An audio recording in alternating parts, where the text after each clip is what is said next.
Hey, you! You're listening to the podcast network of Gamefully Unemployed because you're an untouchable success. To support us and gain access to great exclusive shows like our brand new Supernatural watch-along Himboos, head over to patreon.com/gamefullyunemployed. You'll also get your lucky little mitts on hundreds of episodes of our other exclusive shows like Tom and Jeff Watch Batman, Star Trek The Next Futurama, Spiel Boys, and the complete series of Fox Mulder is a Maniac. We do movie nights, game streaming, regular mini-series and surprise shows, and you can even commission your own podcast about anything you want, within reason. You have nothing to lose and everything to gain by heading to patreon.com/gamefullyunemployed. That's patreon.com/GAMEFULLY unemployed. Probably don't need help with that word.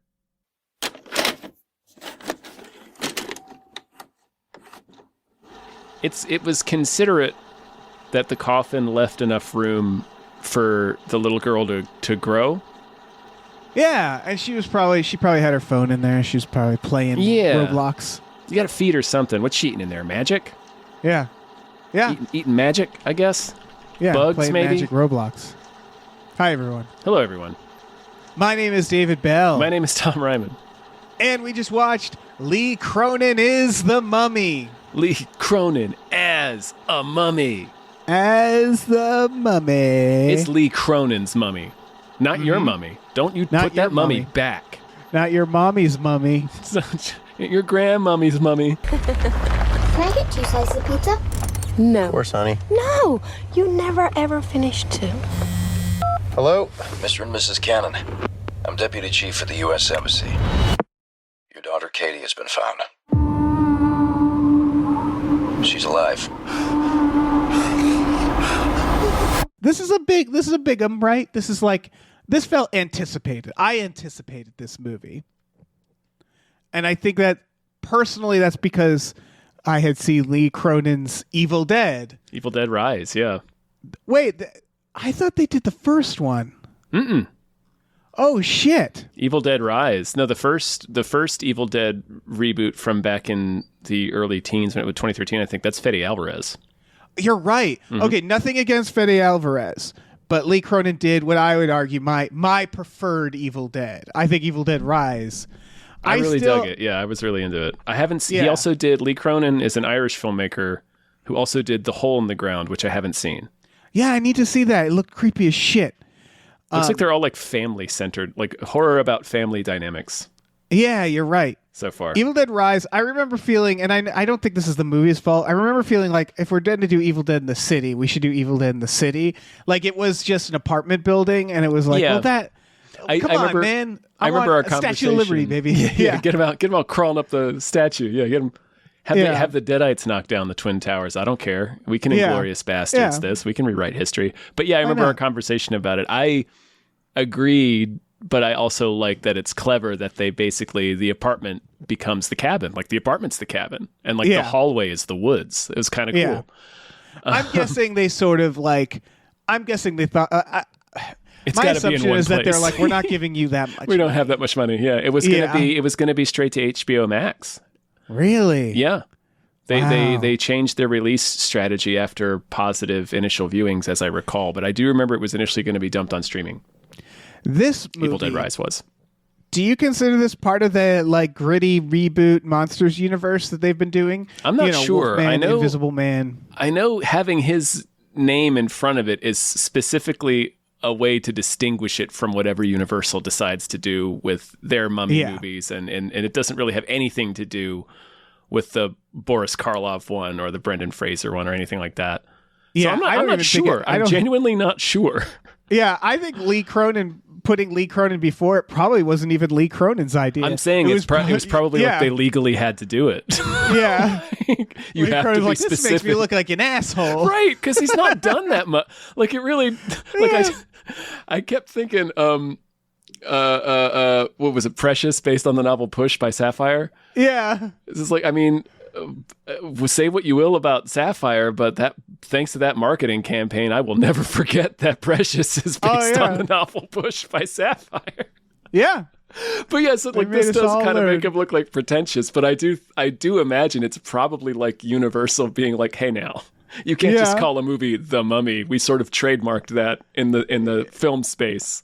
Yeah, So- you really can't, and that's unfortunate. But Yeah. you can't. They're right. You just can't do that, unfortunately. Yeah, they were probably very worried of people bringing their kids to this. Like, we're gonna go on an We adventure. want to make it real clear that nobody's punching a mummy in the face and having its jaw No. spin around like Looney Tunes. That is not happening in this film. No. Jaws go spinning around. Yeah, Jaws do go spinning around. Jaws yeah. do go a spinning. What'd you think of this? Dave, I loved this movie. Oh wow. I really liked Lee Cronin's The Mummy. Oh, I thought it was just okay. Okay. To be honest, I really enjoyed it. I'm glad. What clicked for me is it's an Evil Dead movie.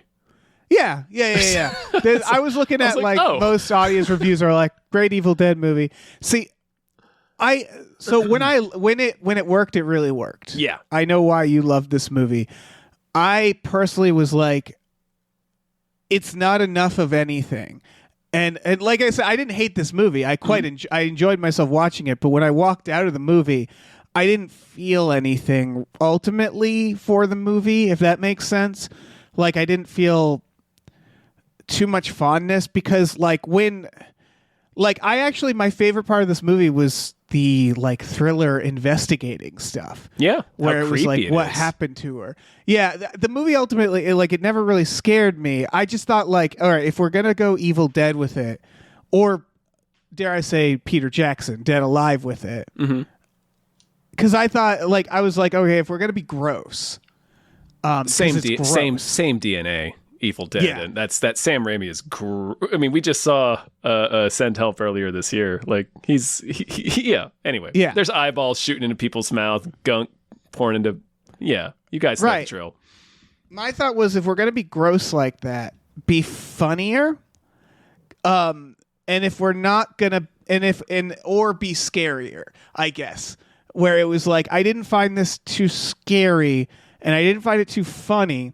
So, like, when it was that, like, the audience I was in, the reaction was people going like, ugh.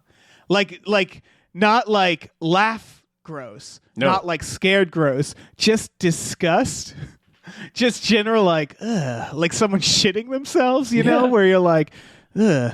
And like, I think your reaction would be more extreme to a That's shit true. to a shit in your pants situation. But you know A what I shirt and mean, sitch. where it was like, I wish it was like Lawnmower versus Zombies. Like, I wish it escalated to a ridiculous amount then, if it's gonna be gross.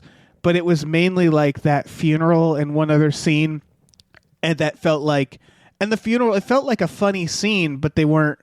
It's not. There's a Playing it little for bit laughs? of it. There is a little bit of that in there. It's Yeah, It's the same tone, but restrained a little bit. yeah, I think this is like an Evil Dead take on the Babadook. Yeah. Because it's about like kind of what guilt over a tragedy will do to a family. Yes. And I like the way that this sort of has the thing that I really like this movie as the same way that I really like Fede Alvarez's Evil Dead and I really like Evil Dead Rise. It's like a fun popcorn horror movie. And I like that this one is mean. It's the same tone. It's just slightly more restrained. And it has a happy-ish ending. I like the way that they do the happy ending. I like the ending Because it's yeah. all about, it's kind of like Hatfield and McCoy's at the end there, right? Where it's like, well, now it's our family versus this family, and we're kind of giving you the curse back. Right. Yeah, that was cool. I like a lot of the, I kind of like all the pieces. It's just the final, some of its parts to me didn't add up to something that ultimately, like when I left, you know, I usually go see the movie and then I leave and I call my sister on my way home. That's just like a routine I have. Yeah. And so she naturally will go like, how was the movie? And it's usually like the first time I realize how I thought of the movie, if that makes sense. And that was me going like, that was all right. Like, it was just coming out of it realizing like, I didn't love it, I guess. It was fun. I had a lot of fun, and I thought it was creepy and gross and mean in all the appropriate parts, but not so mean that you don't come out of it feeling like, well, I don't I can't enjoy the rest of my day. it's Yeah, mean in the way that happy, like you said, happy-ish. Happy-ish. A note where you're like, the family will be the family's okay basically. It's kind of like the girl's Us, okay. where it's like, oh, the family's basically okay. Well, yeah, grandmama is not okay. Yeah, they're going to But, have complicated therapy sessions. Yes. I liked that the trailer sold this as The Exorcist and it's Evil Dead. And that was a pleasant surprise for me. Yeah. And I like that it's kind of like its sense of humor is still that kind of mean, impish little punk rock streak that's in the Evil Dead movies, where it's funny because it's slapstick, but it's gross, kind of mean slapstick. So you're laughing at like, oh, the little girl squirted blood on the deviled eggs, and now those old ladies are eating the deviled eggs, and it's making this That like felt squishy Peter Jackson noise. to me. It's both. It's Yeah. Peter Jackson and Sam Raimi. Well, I think so. I think a distinction between Peter Jackson and Sam Raimi to me is vomit. Peter Jackson is vomit. Sam Raimi isn't. I'm not saying Sam Raimi's never done that. I'm saying that He does it a lot, in fact. I guess I'm saying that Peter Jackson has actually. I think he's grosser because Goes more for bodily fluids, maybe. Yeah. There's more of pus in the pudding versus Damn Sam fine Raimi. custard. Yeah, there's not really that. in Sam Evil Dead. Raimi is more about like bodily harm. I would argue is like the slight difference. I mean, they both have it, but I thought way more about Dead Alive and like the mom and how she's like catatonic in that, and like her body's, her ears falling off and stuff. Yep. It gave me more of that vibe as like And then Katie bites her neck open and starts drinking the yeah, fluid, the embalming fluid. Yeah, gnarly. I loved it. I loved how gnarly it gets. I had a blast in this movie. I liked the story. I really appreciated how real the family dynamics were to me. I think the acting was great. The acting was very good. Like, it really felt like I said this is like the Babadook by way of Evil Dead, and I didn't really.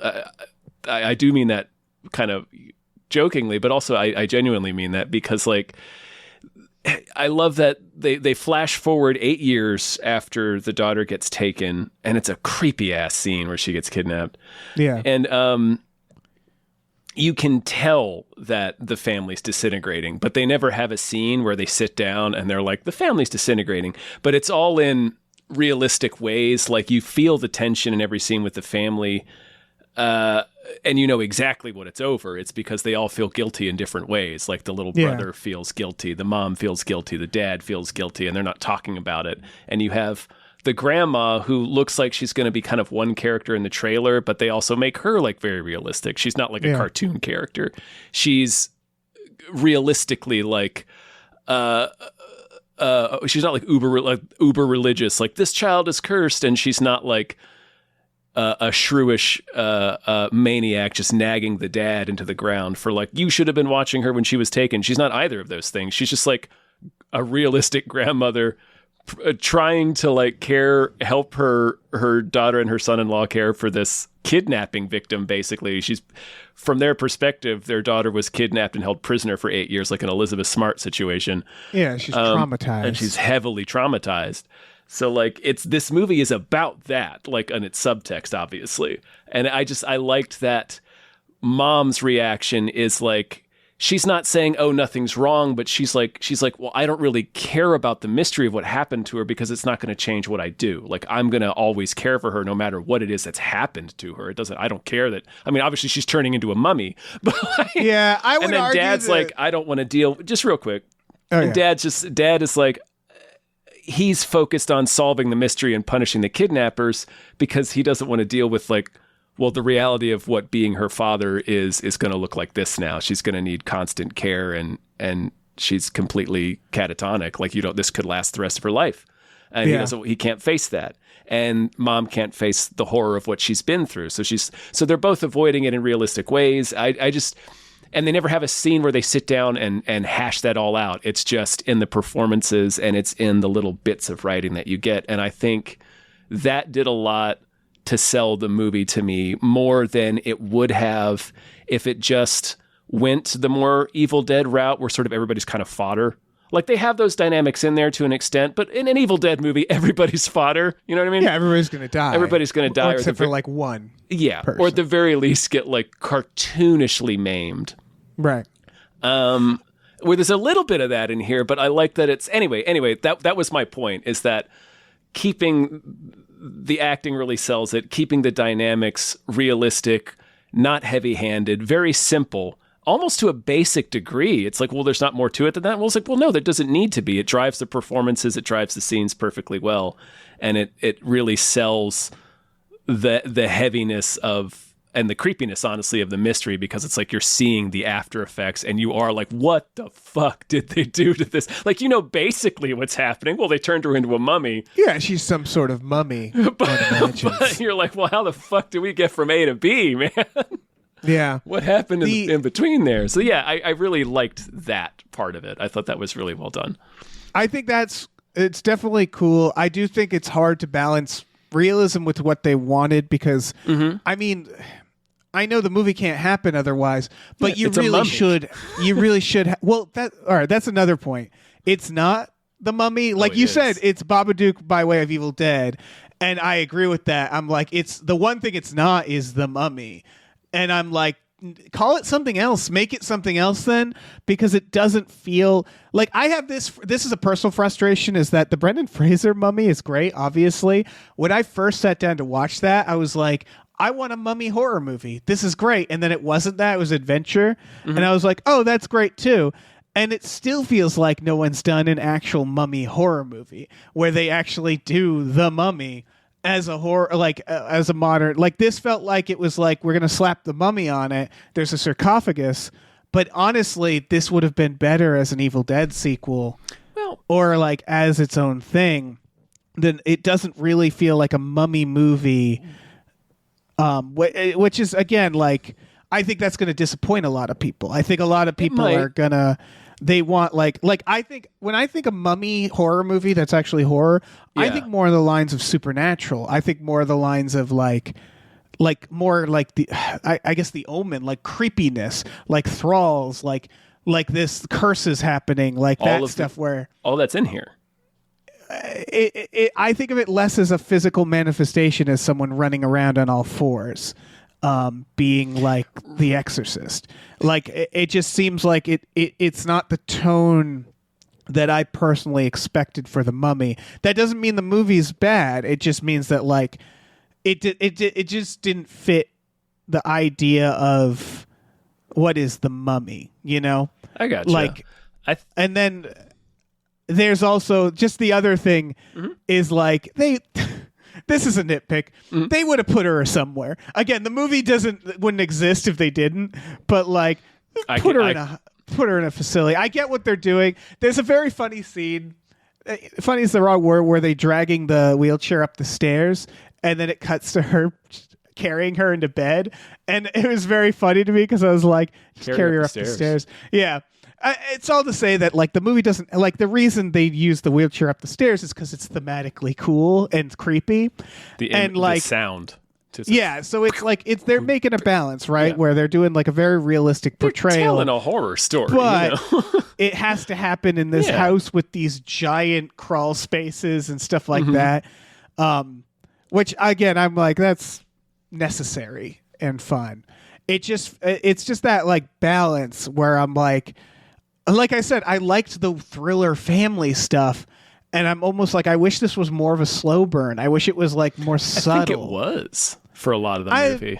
I think, I just think like it's, again, pure Peter Jackson to have her crawl on the ceiling during a funeral and fall on the body and start eating the body and the old lady throws up in her wine glass. Yep. Like that scene is so over the top. It feels like it belongs in a different movie. And that's why like I was like, well, make it funnier then. Make that like that's such an over the top scene. It's great. Her putting the grandma's dentures in her mouth, smiling. Yeah, it's in the trailer, but it's a great image. Yeah. I don't know. I disagree. I think I like that. I mean, I agree with what you're saying, but I think that tone was achieved. Like, I think the balance was achieved. Like, I think there was enough of a build to when you get to that point, which is essentially the end of Act 2, because like Act 3 is when shit has hitteth the fan. But I guess, for example, after that funeral, wouldn't the next scene be the cops are there?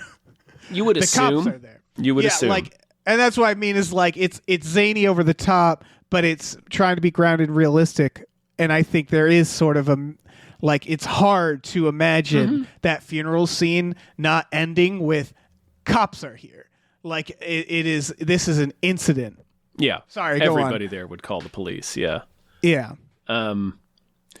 But the thing I was going to say about, I think being disappointed with this as a Mummy movie, I think it's just a matter of how you jive with the interpretation, because all the Mummy stuff is in there. It's just a matter of interpretation. Like, right. Because if you strip, like, kind of what the Mummy is the Mummy's basically a vampire, right? He's Dracula. He operates in the shadows. He gets thralls to do his work for him until he builds up enough power to mummy out. And he can be trapped in the sarcophagus. Yeah. Like it's the idea is he's entombed in order to like protect the world from him. Yeah.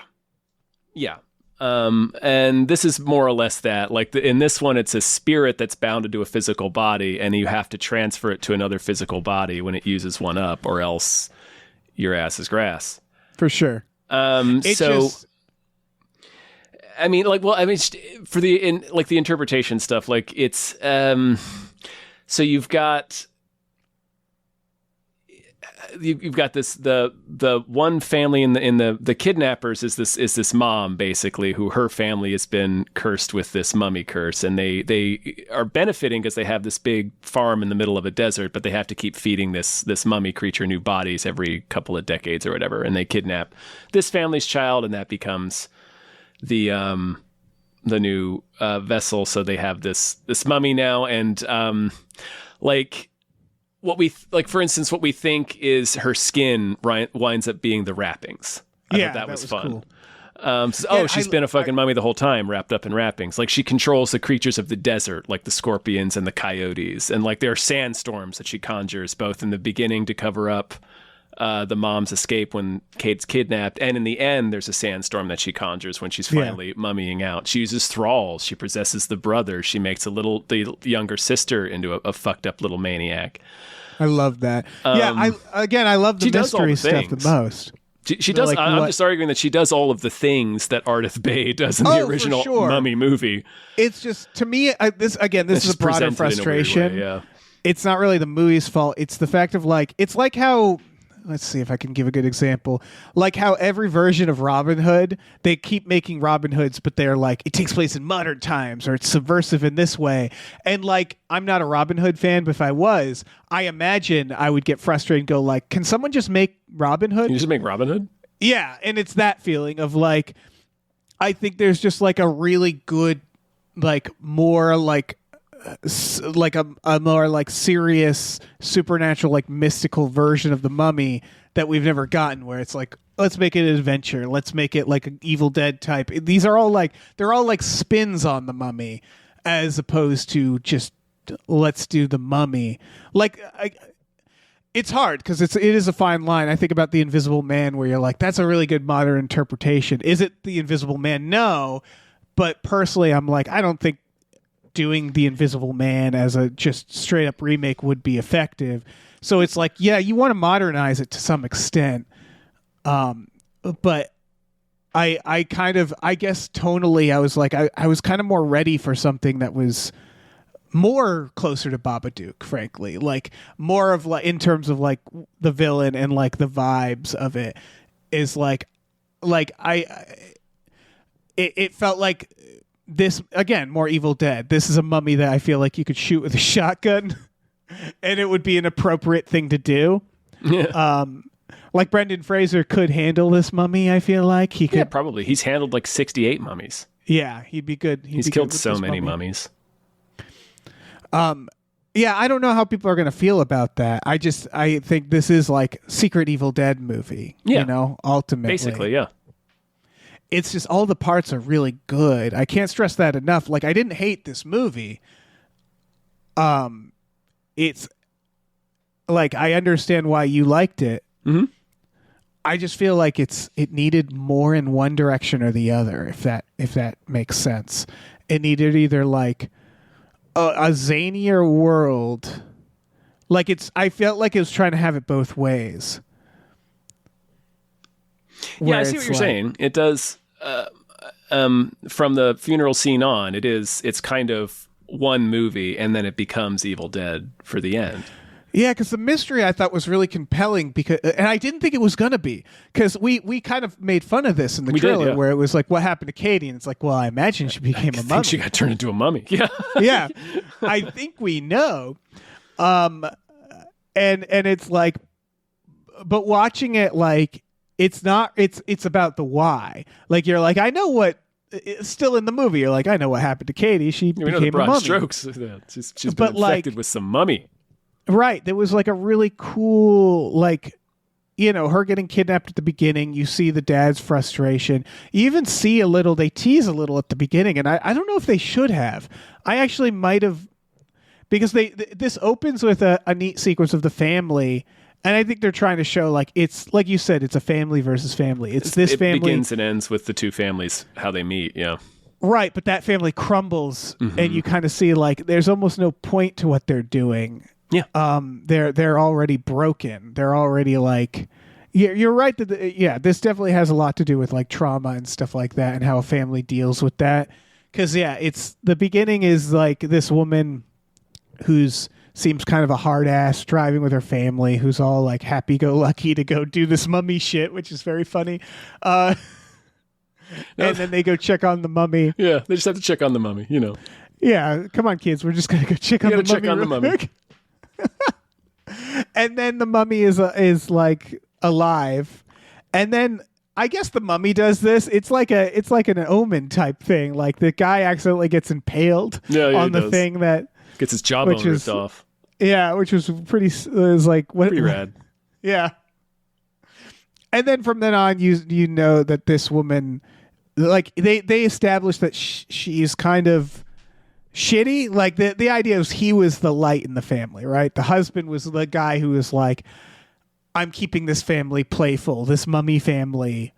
I'm keeping the fun going. He's singing with them in the car. So once he dies, you can kind of guess how the family breaks down after that, you know? Yeah, and it's their tragedy too, right? Because they lose dad. She has to explain that to him, and then they have to go on from that, and then it's this family loses Katie, and then they have to go on from that. But they also specifically do the thing where like they're listening to music, she shuts it off. And she's like, she said, they make her an ogre. They really do. I had that like question, like, how is she in this family? How did this happen? But he strikes me as like he has independent wealth and he's like a DJ or something, and she puts up with it because it helps this mummy curse. It's like, I need money for the mummy stuff. Yeah, I'm gonna be DJing in Thailand this weekend, so it's fine. It's all fine. We've got the tangerine farm. Yeah. So like they open on that, which toned down the mystery a little bit, because again, like, well, I imagine it's that lady. Like, we wouldn't see that lady otherwise. Right, but we don't know. We're seeing all the pieces, but we don't know how they connect. And it's interesting because, like, I guess ultimately, and this is, maybe this is me, maybe I'm a dummy. Ultimately, the mystery, when you have it all laid out, isn't that it's like, yeah, she's a mummy. Was it. It's very straightforward. But it's like I was saying with the family dynamics. It's not anything super complicated. It's not overstated. It seems very basic on paper. But like, if you're just sitting down to tell people a story, like you don't need that much more than that. You know what I mean? Like it's. Yeah, it's funny because they roll it out like a mystery. Mm-hmm. They have this cop character who I thought was great. Yeah, who like they give her enough little beats where it's like you can see why she wants to prove herself. They show her like predecessor and like predecessor. Yeah. Okay, her predecessor. He's the detective before her that we see in the initial. Cold open, and he's like, I've solved this many missing persons, but this many of them has been dead. Yeah. And like this idea of her like not like he suspects the family, and like you can tell she feels guilty from all that. Like you said, it's everybody feeling guilty about what they did. So she has like a chip on her shoulder about this missing persons case because it's her first one. And I really liked following her. Like most of my favorite scenes, I think, was her like it was Seven or something. Yeah. You know, like uncovering the mystery. Yeah. And then ultimately, the mystery is what you think it is. It's just getting to see all the parts. Yeah. She gets a VHS tape, which is kind of funny because, I don't know, it's just, again, a horror trope. Yeah. She's going to bring it to their house, and they're like, I'm sorry, do you have, like, DVD, digital file, They USB, perhaps? Yeah. We don't have VHS. I don't know how we're house. going to watch this. She's going to need to get that transferred. Yeah. Use some service. It makes enough sense because they present it as this sort of thing that's passed on through the family. So she's making a video of like, okay, this is how you do it. The why makes sense. The why makes sense. Why, the fact that it's on VHS is going to cause a problem. Yeah, I mean, the way. So this was like. I mean, this is this is all you need from it is like she leaves a VHS, like you said, to say like this is how you do it. We're chronicling this. I got that, and in fact, they show proof of concept because the family then uses the tape as a way to do it. Of like, okay, great, we learned how to do it. So now we're going to be passing this mummy around every which way. Yeah. And it ends like a good horror movie in that, like, the problem doesn't really get solved. I love the ending. I love that last shot. Yeah, it's about. I actually I forgot about the lady briefly, and I was like, are they going to just? Is the cycle going to continue? Like, because the implication of that first family is like they probably didn't initially want to just hunt innocent people and give them this mummy. Like it's that idea of it's like everyone for themselves feeling of like their family probably got the mummy right curse, we don't know like, how old this thing is. Like yeah. the mom says something about 80 years. I mean, as long as she's been alive, she's only known about this, and we know they have this tangerine farm that is impossible. Somebody one of the cops comments on how it's weird that this is able to grow fruit in the middle of the desert. Yeah. But yeah, we don't really. Oh, right. Did they get blessed by the mummy? I assume that's what they're getting in return. Okay. So you get a little. You give a little. Right. You give a little mummy. You get a little mummy. Right, because otherwise, at some point, you would just be, well, fuck this mummy, right, guys? Like, just leave him down there. Yeah. I assume if he wants to get me, he's going to have to come halfway around the world. Yeah, the implication is that if the body that the mummy's in dies, the demons lose. Yeah. Is that it? Because otherwise, it's like, why even swap the mummy at all? Just leave it in one body. That's what they say. It uses the body up. Right. It just slowly eats the body. And then it'll be out. Yeah. Yeah. And I don't know if it's a world-conquering situation or if it's just it's going to eat you now, or if it's you don't get your tangerine farm anymore. I think if no one tends to the mummy, I think it would be one of those things that would just be kind of a problem in a part of the world where people would be like, there sure seems to be a lot of mummy activity here. Like this ends with them putting the mummy in that lady. That brings up a lot of questions, to be honest. It's kind of like burying nuclear waste. Yeah, I will say that if you leave a mummy to its own devices. I will say that the darker and more logical ending, honestly, is leaving and it feels like it might have been the ending, is leaving him. Ultimately, the dad takes the mummy. He takes the mummy hit. Yeah. And they make a note. They make a note to have her go, like, young people are best, but it can go in anybody. And like the ending of the idea of him, like, just kind of in their basement and they have to, like, hold him in there, that makes more logical sense, and it's more of a horror ending, I'd say, than what happens. And it almost feels like a note. Might have been. Is that because putting the mummy in that lady really is a bad idea. Like, because she is not going to be in a sarcophagus. She's not going to be, unless they kidnap her also. Like, they have to do a hell of a crime at the end, because otherwise she's just going to be in that jail, a mummy. Mm-hmm. Yes. And that's going to spread real quick. Like, there's no protective... Her mummy influence. Right. and they don't really. The movie ultimately just kind of ends, so you don't know. No, I do think this movie is a bit. I think too that's long. part of it. Like the last, like that's why the ending is happy-ish, because they're not doing a good thing. Yeah, no, I'd say it's not. It's the shot it ends on is the window in the prison, which is a crucifix, but it's behind a cage, and there's like ominous light behind it, and you can hear the ritual in the next room. We don't actually see it, which I also loved. Like I loved that decision.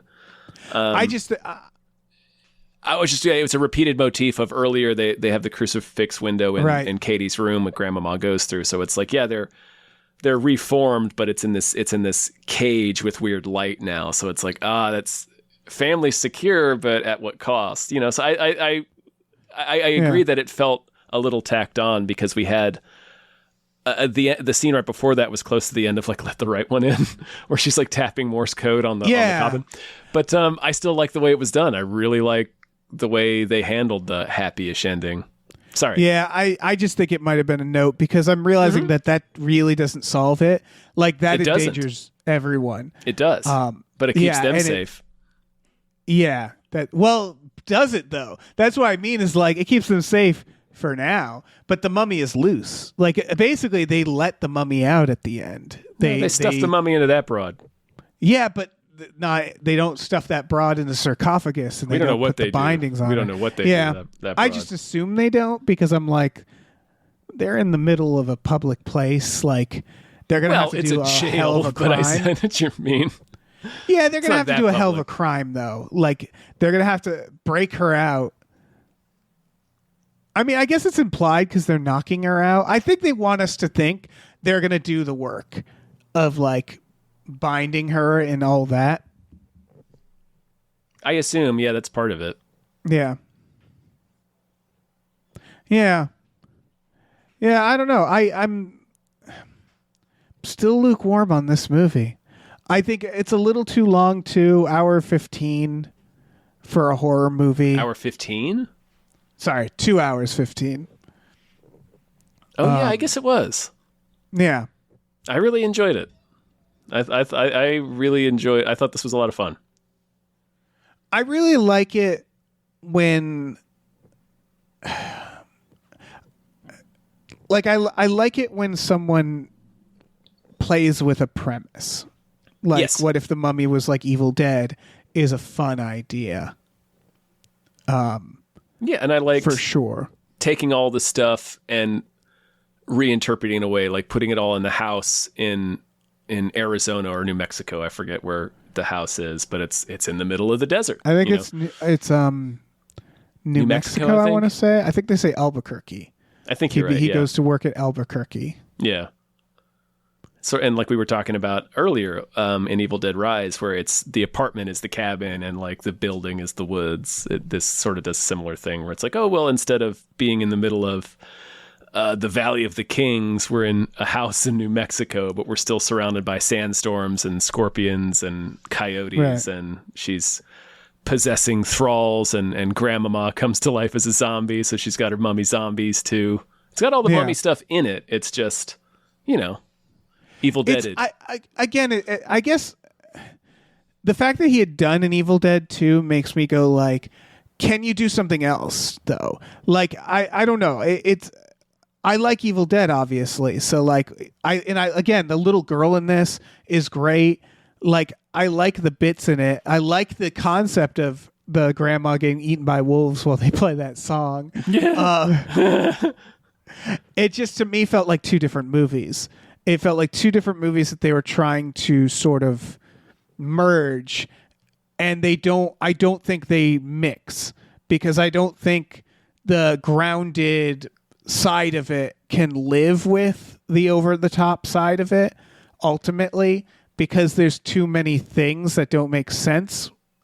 I think that funeral is what did it for me, really, because it's like that is such an over the top thing that is so public that I was like, there's no going back from this. Like the little girl crawling on the ceiling and burrowing from the ceiling, jumping on the body and like eating the body while there's people.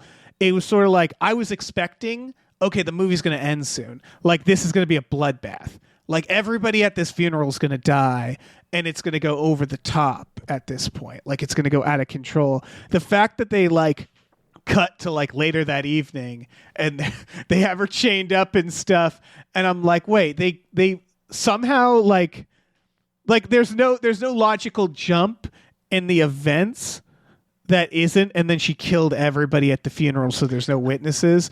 To me, like it was like it really felt like they were trying to have their cake and eat it too with this, like of like, what if the mummy was Evil Dead? I guess my question is, what are the people at the funeral supposed to have called the police over? I think there would be like welfare checks. I think there'd be a lot. They'd call the police probably over the little girl hunched over the body who looks like that, eating the body. You would assume that's child abuse or neglect. Right, yeah, you would assume they would be on the way. It's just there's the little girl wearing the grandma tee. Like there's a lot to call the police on in that scene. That you would. I'm just trying to think of like in a real, like if you went to a wake that went that poorly, where like their deranged daughter, who was just, now all you know of the situation is their deranged daughter just reappeared after being held prisoner and experiencing Lord knows what sort of torture for 8 years, comes crawling out like a feral animal and starts chewing on this dead body, so that it topples out of the casket. I'd call the authorities. I'd be concerned. It's one of the, like, I agree that it pushes the concept to the very brink.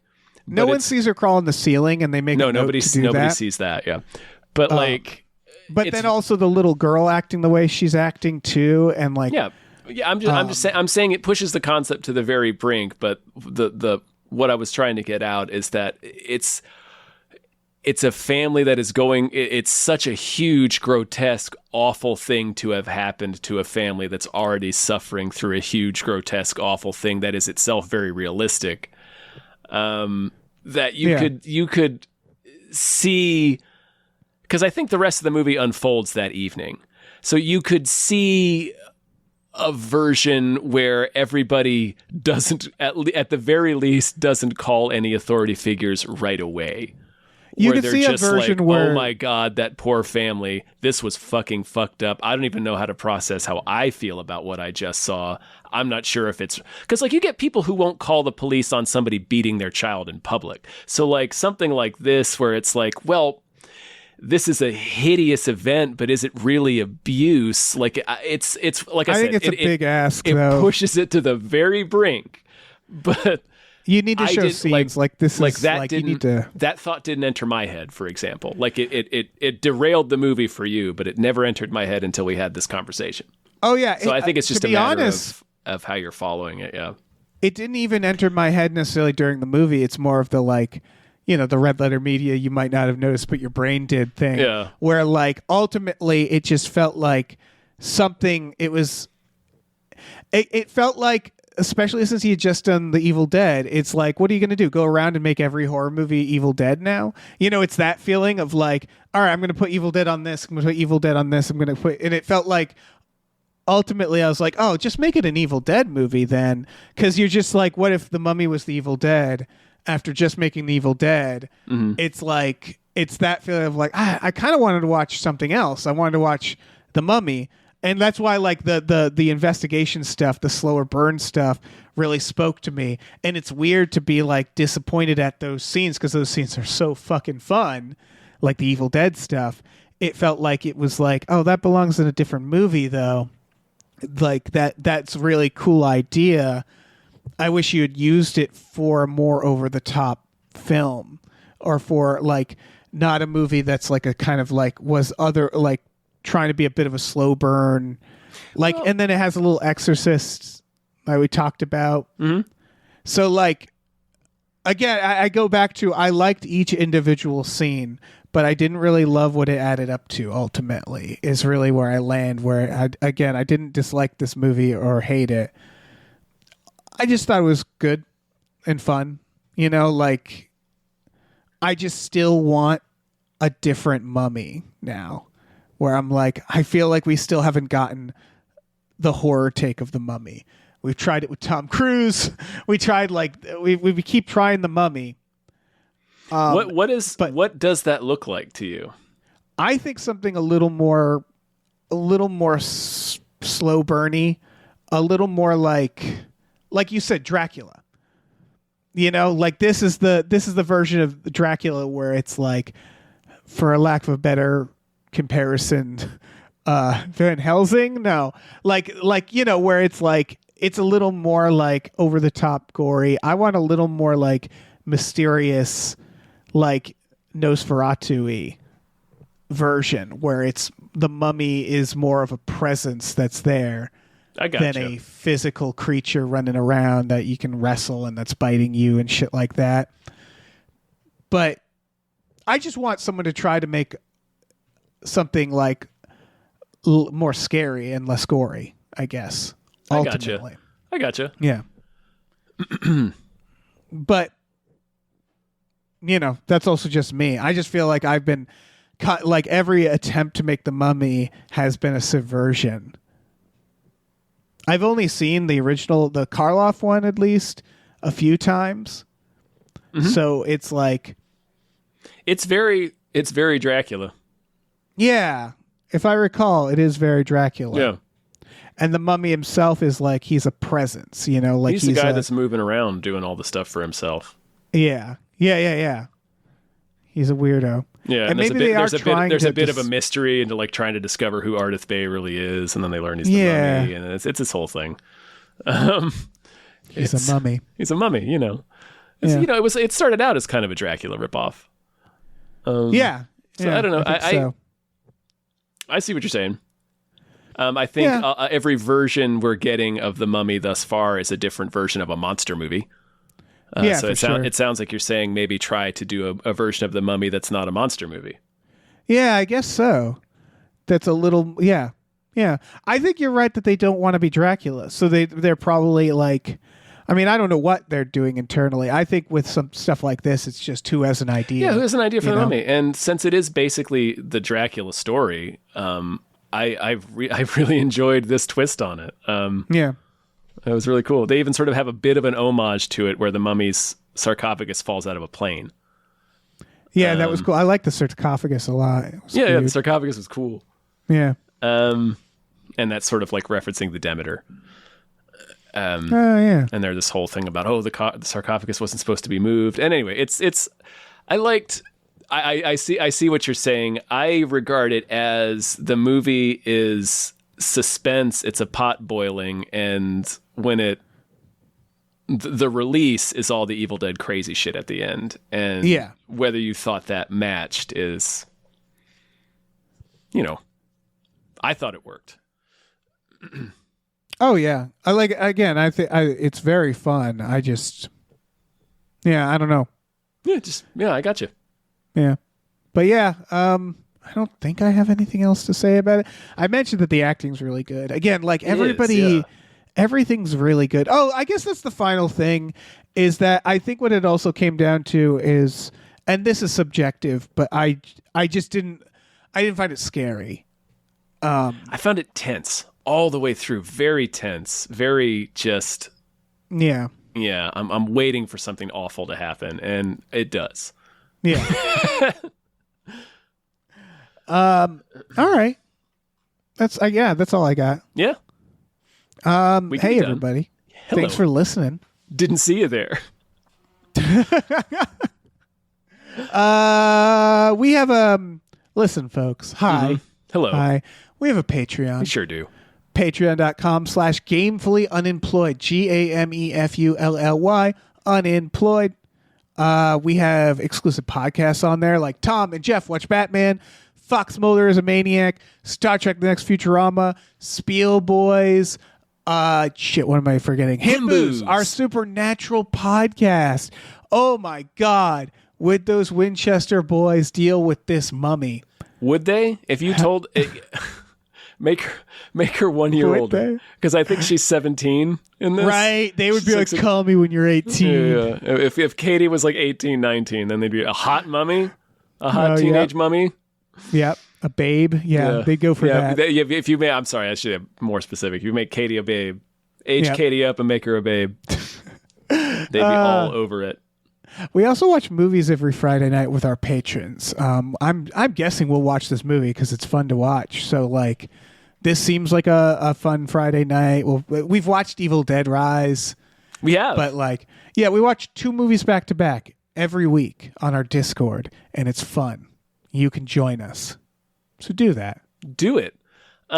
We also have a store. Head over to gameplayunemployed.com. You can find a link to our Teespring store. We have all kinds of cool original artwork by cool original artists like Michael Vincent Bramley, Starlene Hodge, Justin Brown, and others. So check that out. Please rate and review our podcasts wherever you're listening. And also check out our other show, Badical, Badical, also wherever you're listening.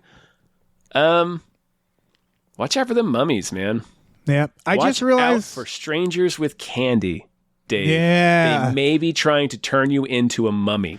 if you're you know what? Flip side, if you're walking around trying to bait children with candy, maybe step back and look at your life. You're like, I'm a cliche right now.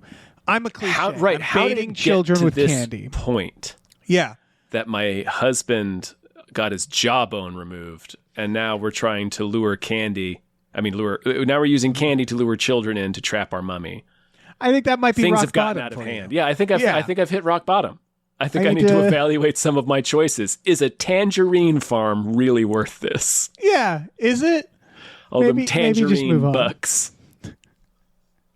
Go to therapy. But again, the therapist, I imagine if any character in this went to family therapy, it would end with the therapist going like, you know what? I can't do this. I'm sorry, guys. Your problems are way too, like, you know what? You're right. You're right. It's like after You're listening, right to be unstable. just listening to them you all, have a you know. mummy problem. yeah, right. Listening to mom and dad and brother finish talking, making some notes on their notepad. Okay. So I'm going to tell you what I think. I think Katie is turning into a mummy. And I think that you're all avoiding it. You're all employing want different that scene. strategies to avoid the fact that your eldest daughter, Katie, she's returned. Terrible ordeal. Yeah. Yeah. But now she's turning into a mummy. I think it's obvious to me. It was obvious to my assistant when they let you in here. That Katie's she's in the lobby right now, visibly, actively turning into a mummy. Yeah. It's obvious to my assistant, R.I.P., that she is a mummy. And my assistant's a mummy now. Yeah. They're also a mummy. Parking attendant, they're a mummy. In fact, you know what? I'm a mummy. I'm starting to feel a little mummy. Yeah. I'm starting to itch. You may have noticed me compulsively tearing my clothing into strips and wrapping it around myself. Yeah, that's not I just now normal. noticed it myself. I fear it might be too late for me. But for you and your family, I urge you to deal with this problem head on before it becomes any worse. Oh, I want that scene. They should have sat down with Dr. Mumford, Dave. Yeah, Mumford. Mumford could have solved this problem. Where my Mumford head's at. Mummyford.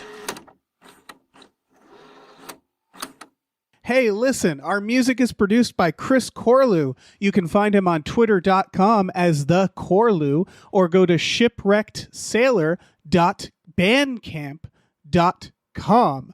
Our channel artwork is produced by Michael Vincent Bramley. For more of his work, go to mvbramley.art. Our episode artwork is by Justin Brown, available on Twitter as Justin T. Brown or at Artness by JustinBrown.com. And finally, additional artwork is by Starlene Hodge. You can find her work at StarleneArts.com or on Twitter as StarleneX. Cool. Goodbye.